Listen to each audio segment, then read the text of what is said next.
నమస్తే welcome to our channel. Telugu cine పరిశ్రమ నుంచి పెద్దలందరూ కూడా ఏపీ సీఎం చంద్రబాబు నాయుడు గారిని అలాగే పవన్ కళ్యాణ్ గారిని కలవటానికి అపాయింట్మెంట్ తీసుకున్నారన్న వార్తలు వినిపిస్తున్నాయి. అయితే ఇదే విషయంగా మాట్లాడదాం. ప్రస్తుతం మనతో పాటు మన స్టూడియోలో సీనియర్ జర్నలిస్ట్ కిరణ్ పుల్దాస్ గారు ఉన్నారు. నమస్తే సార్. నమస్తే అండి సార్. సో పవన్ కళ్యాణ్ గారిని కలవటానికి సినీ పరిశ్రమ పెద్దలందరూ వెళ్తున్నారు అన్న సమాచారం ఉంది. అయితే ఇక్కడ 3 పాయింట్స్ అనుమానాలు వ్యక్తం అవుతూ ఉన్నాయి. ఒకటి ఏంటంటే కనుక ఏపీ టీడీపీ అధ్యక్షుడు పల్లా శ్రీనివాస్ ఏదైతే పవన్ కళ్యాణ్ గారు తెలంగాణ లేదా సినీ పరిశ్రమని ఆహ్వానిస్తున్నారు వచ్చేయండి అన్న దానికి వెళ్తున్నారా, లేకపోతే అల్లు అర్జున్ ఇష్యూ మీద మాట్లాడడానికి వెళ్తున్నారా? ఇంకొకటి థర్డ్ది ముఖ్యంగా రేవంత్ రెడ్డి గారు ఏవైతే స్టేట్మెంట్స్ పాస్ చేశారో బెనిఫిట్ షోస్ గురించి కానీ టికెట్స్ పెంపు గురించి కానీ మాట్లాడారు కదా, వాటి గురించి వెళ్తున్నారా? ఏంటి అసలు ఏ విషయంగా వెళ్తున్నారు? What is the reason behind it? అంటే మీరు చెప్పిన అన్ని జరుగుతున్న అంశాలే అండి. అంటే రేవంత్ రెడ్డి గారు టికెట్ల పెంపు గురించి మాట్లాడుతున్నప్పుడు 3వ పాయింట్ మీరు చెప్పారు. ఈయన పెంచనన్నారు టికెట్లు, బ్లాక్ బస్టర్ అంటే బెనిఫిట్ షోలు వేయనన్నారు. సో కాబట్టి అక్కడికి వెళ్తున్నారంటే ఇది ఇక్కడే ఈ గవర్నమెంట్ తెలంగాణకి ఈ గవర్నమెంట్ అల్టిమేట్ నిర్ణయం తీసుకోవాలి. దాని గురించి ఏపీలో చర్చించేది ఏమి ఉండదు. ఏపీలో చర్చించాల్సింది ఏంటంటే రాబోయే సినిమాలకు మీరు ఇవ్వండి, బెనిఫిట్ షోలు కానివ్వండి, లేకపోతే టికెట్ ప్రైస్ హైక్ కానీ ఇవ్వండి అని అదొక కోణం. సో మొదటి 2 అంశాలు మీరు చెప్పారు.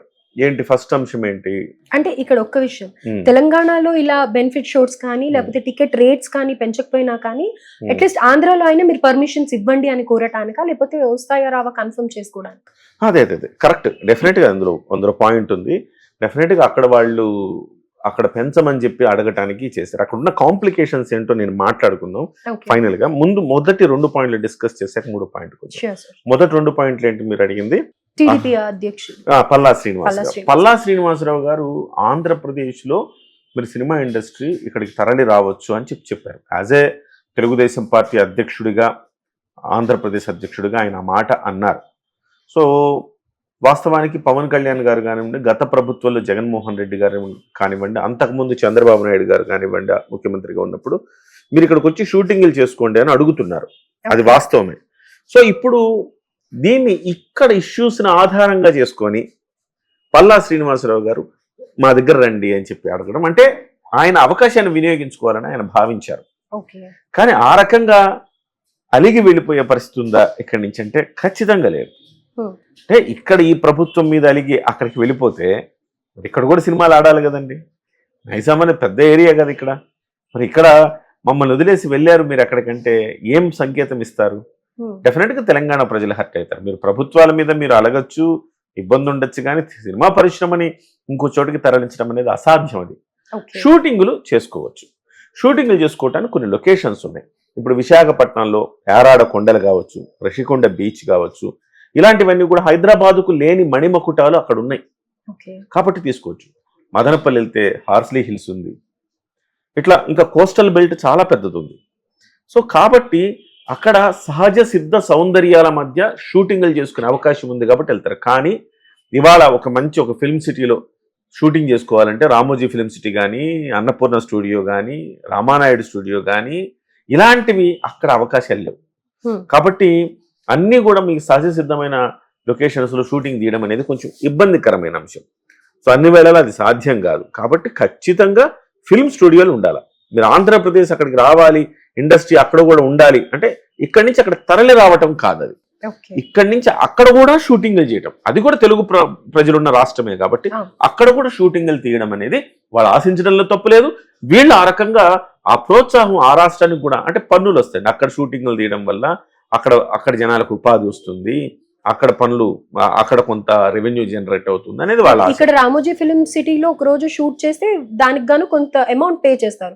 So in the same way ఆ ప్లేసెస్ లొకేషన్స్ యూజ్ చేసుకున్నందుకు గాను డెఫినెట్ గా సో అక్కడ కూడా రెవెన్యూ వస్తుంది. అక్కడ కూడా మన దగ్గర కూడా తెలుగు సినిమా షూటింగ్లు అవుతున్నాయని చెప్పుకోవచ్చు. సో ఆ రకంగా కొంత వాళ్ళు ఆశించడంలో తప్పు లేదు, వీళ్ళు చేయడంలో కూడా తప్పు లేదు. సినిమా ఇండస్ట్రీ తరలిపోతుందా అని కొన్ని ఛానల్లో వస్తున్నాయి.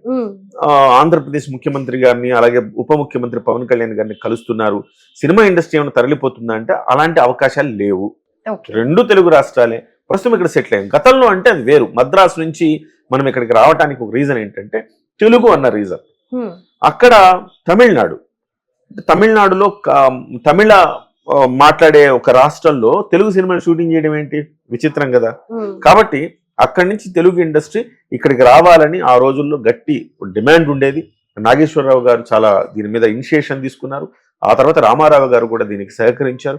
ఓవరాల్ గా అంతా తెలుగు ఇండస్ట్రీ అంచెలంచెలుగా వచ్చింది. మీరు ఇప్పుడు చూస్తే రామ్ చరణ్, అల్లు అర్జున్, మహేష్ బాబు ఇలాంటి వాళ్ళు స్టార్ కిడ్స్ ఎవరైతే ఉన్నారో స్టార్ కిడ్స్ అంతా కూడా తమిళనాడు చదువుకున్నారు. వాళ్ళ స్కూలింగ్ అక్కడ అయింది. ఎందుకంటే ఆ రోజుల్లో వాళ్ళు అక్కడ ఉండేవారు. వాళ్ళ స్కూలింగ్ అక్కడ అయింది. వాళ్ళు డిగ్రీలకు వచ్చే సమయానికి ఇక్కడికి వచ్చి సెటిల్ అయిపోయారు. కాబట్టి తమిళనాడు నుంచి ఇండస్ట్రీ తెలుగు అంటే హైదరాబాద్ మూవ్ అయినట్టుగా ఇక్కడి నుంచి అక్కడ మూవ్ అవ్వడం అనేది ఉండదు. కాకపోతే అక్కడ కూడా షూటింగ్లు చేసుకోవడానికి అవకాశాలు ఉపయోగించుకోండి. ఉపయోగించుకుంటారు. అక్కడ కూడా ఫిల్మ్ సిటీ లాంటిది ఒకటి కట్టే ఏర్పాటు చేస్తే అక్కడ కూడా ఇప్పుడు గతంలో రామానాయుడు గారి స్టూడియో ఇక్కడ ఎలా ఉందో సురేష్ ప్రొడక్షన్స్ వాళ్ళు అక్కడ కూడా స్టూడియో నిర్మించాలని అక్కడ ఒక రిషికొండ బీచ్ ఆపోజిట్ ఒక కొండ మీద స్థలం తీసుకున్నారు. జగన్మోహన్ రెడ్డి నానా ఇబ్బంది పెట్టి వాళ్ళని భయపెట్టి భయభ్రాంతులకు గురి చేసి చివరికి వాళ్ళు అక్కడ స్టూడియో పెట్టకుండా చేశారనమాట.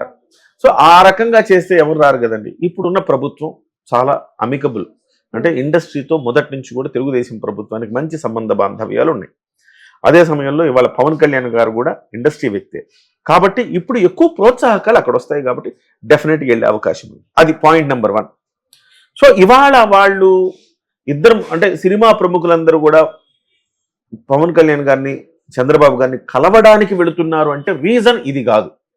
ఫస్ట్ ఆఫ్ ఆల్ రెండో రీజను రేవంత్ రెడ్డి గారు ఇలాగా సినిమా ఇండస్ట్రీని ఇబ్బంది పెడుతున్నారు కదా, మీరు కొంచెం జోక్యం చేసుకోండి అని చెప్పడానికి వెళ్తున్నారని కూడా కొంత ప్రచారం జరుగుతుంది. అది కూడా కాదు. ఇంకా ఇక్కడి నుంచి వాళ్ళు అక్కడికి వెళ్ళి రేవంత్ రెడ్డి గారి మీద ఫిర్యాదు చేసి మీరు మాట్లాడండి రేవంత్ రెడ్డి గారితో ఒక సయోధ్య కుదిర్చండి అన్నారనుకోండి, రేవంత్ రెడ్డి గారు ఇగో ఇంకా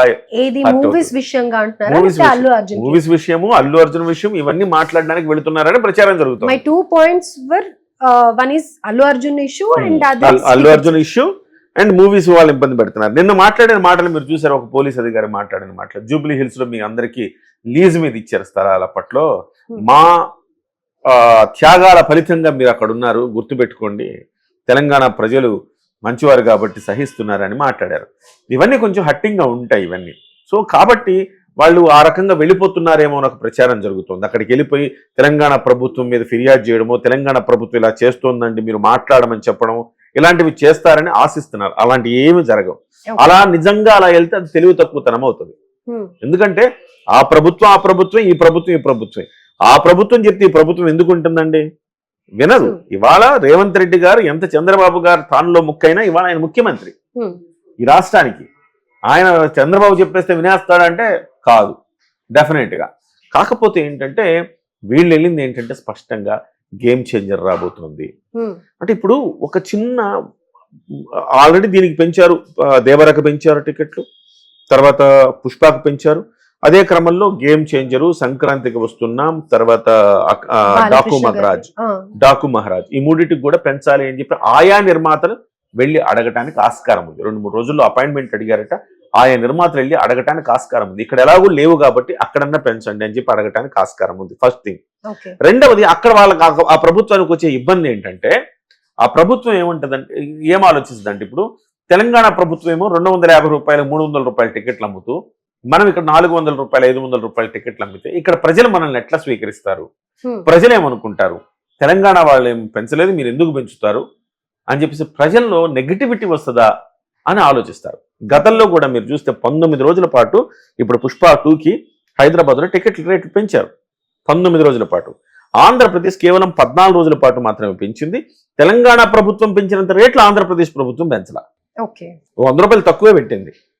573 రూపాయలు ఇక్కడ టికెట్ ఉంటే మల్టీప్లెక్స్ లో, అక్కడ 470 రూపాయలు 500 రూపాయలు లోపే ఉందన్నమాట. కాబట్టి ప్రభుత్వాల మధ్య ఒక కంపారిజన్ వస్తుంది. ఈ ప్రభుత్వం ఏమో కంట్రోల్ చేసి తక్కువ ధరకే వినోదాన్ని అందిస్తుంటే ఈ ప్రభుత్వం ఇట్లా చేస్తుందా అని. దీనికి సున్నితమైన అంశం కాబట్టి దీన్ని ఆలోచించి ఆ ప్రభుత్వం కూడా ఎక్కడ ఆగిపోద్దు అన్న భయంతో ఇవాళ నిర్మాతలు వెళుతున్నారు. వెళ్ళి వాళ్ళని అడిగి వాళ్ళని ఏదో కన్విన్స్ చేసుకొని ఈ 3 సినిమాలకు టికెట్ రేట్లు పెంచుకునే అవకాశం ఉంది. అట్లా అని చెప్పి తెలంగాణకు పెరగదా అంటే ఖచ్చితంగా తెలంగాణలో కూడా డిమాండ్ వస్తుంది. మళ్ళీ రేవంత్ రెడ్డి గారి దగ్గరికి వెళ్తారు అందరూ, మీరు అలా నిర్ణయం తీసుకుంటే ఎట్లా అండి అని చెప్పి. నేను ఉన్నంత వరకు పెంచరని ఆవేశంలో అన్నారు ఆయన. అలా కాదండి, మీరు ఆలోచించాలి, మంచి సినిమాలు రావాలంటే మీరు బడ్జెట్ పెంచాలి అని చెప్పి అడిగే అవకాశం ఉంది. సో ఆయన కూడా మంచి మనసుతో బెనిఫిట్ షోలు రద్దు చేయొచ్చు, పెద్ద సమస్య కాదు. కానీ ఓకే, బెనిఫిట్ షోలు ఆయన ఉన్నందుకు కూడా బెనిఫిట్ షోలు రద్దు చేయొచ్చు, పెద్ద సమస్య కాదు. కానీ టికెట్ రేట్ల హైక్ సంబంధించి గతంలో ఇచ్చినంత కాకపోయినా ఎంతో కొంత తెలంగాణలో కూడా వీళ్ళందరూ వెళ్ళి అడిగితే ఇస్తారు. అక్కడ కీలకమైన విషయం మీరు గమనించాలి ఏంటంటే, దిల్ రాజు గారు FDC చైర్మన్, ఇప్పుడు ఫిల్మ్ డెవలప్మెంట్ కార్పొరేషన్ చైర్మన్ ఆయన. తెలంగాణ ప్రభుత్వం ఇచ్చింది, రేవంత్ రెడ్డి గారే ఇచ్చారు. సో ఈ సమయంలో ఆయన సినిమానే వస్తుంది, పెద్ద సినిమా ఈ మూడిట్ లేదంటే ఆయనదే, గేమ్ చేంజర్. ఆయనకి అవసరం ఇప్పుడు, నిర్మాత ఆయనే. రామ్ చరణ్కి పోయేది ఏం లేదు, లేకపోతే బాలకృష్ణకి పోయేది ఏం లేదు. సో ఆయనకి ప్రొడ్యూసర్ నష్టపోతారు. పైగా ఎస్పెషల్లీ గేమ్ చేంజర్ పెద్ద బడ్జెట్ తో తీసిన సినిమా, చాలా ఎక్కువ రోజులు తీసిన సినిమా కాబట్టి దానికి పెంచుకోవాల్సిన బాధ్యత అవసరం ఆయనకు ఉంటది. కాబట్టి ఆయన మేనేజ్ చేసుకోగలుగుతాడని నేను అనుకుంటున్నా. రైట్. సో మాకు కన్క్లూజన్ అయితే ఇచ్చారు మీరు, టికెట్ రేట్స్ గురించి, షోస్ గురించే వెళ్తున్నారు తప్ప వేరే రాజకీయ పరమైన విషయాలు మాట్లాడి అనవసరంగా